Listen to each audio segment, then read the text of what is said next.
There are always questions about what happened.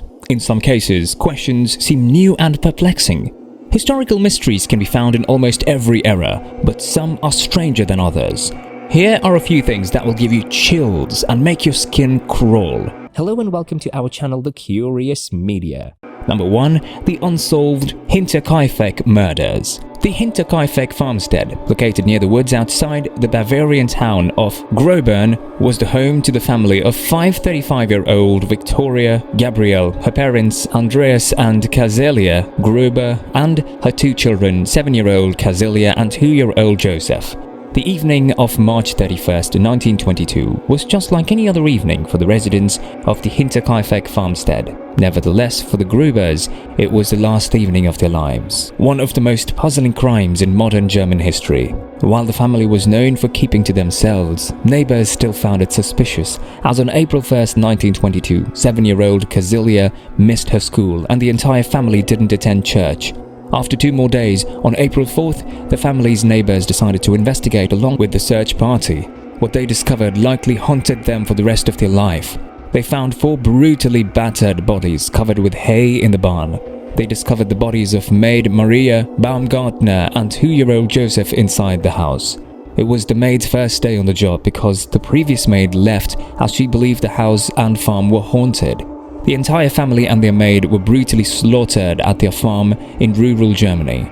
Dozens of people have been arrested as suspects for this crime in almost 100 years, though no one has ever been found guilty.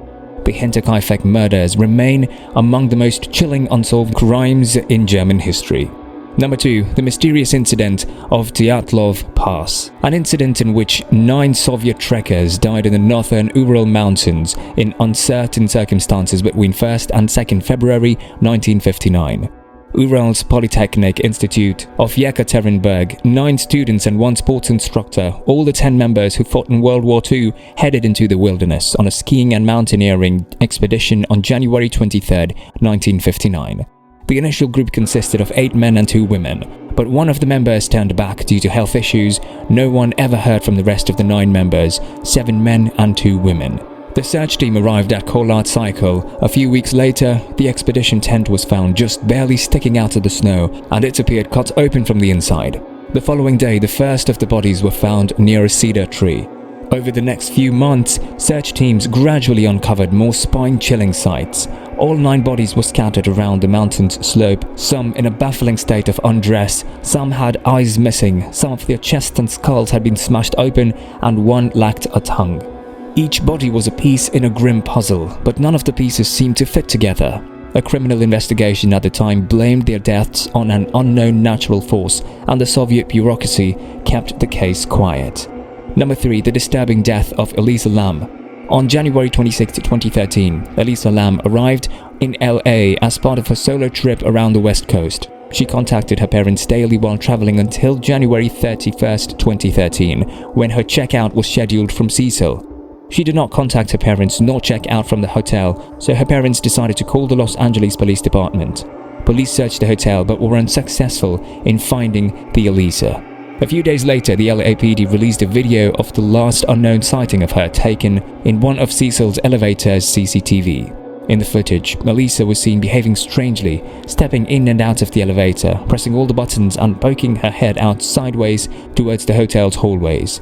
The last part of the video shows Elisa standing on the left side of the door, moving her hands in random gestures that was suspicious. No one else was captured on the video except her. Several theories emerged to explain her actions. Number 1, she was trying to escape from someone who seemed not to have been caught on camera. Number 2, she was possessed by ecstasy or any other drug. Number 3, when her bipolar disorder became known, the theory that she had a psychotic episode also emerged. On February 19th, maintenance worker Santiago Lopez found Elisa Lam's dead body floating in one of the hotel water tanks. After responding to complaints from hotel guests about low water pressure and a weird taste, nobody knows how Elisa's corpse is floating lifelessly next to the same clothes she was seen in the surveillance video in the hotel's water tank.